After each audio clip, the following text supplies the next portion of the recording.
যতই বিপদে পড়ি না কেন আমাদের আল্লাহ আমাদের সাথে আছে।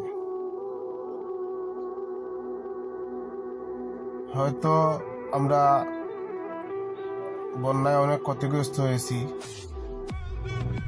এখনো হইতেছি, আমাদেরকে আল্লাহ হেফাজত করছে, আরো করবে ইনশাল্লাহ।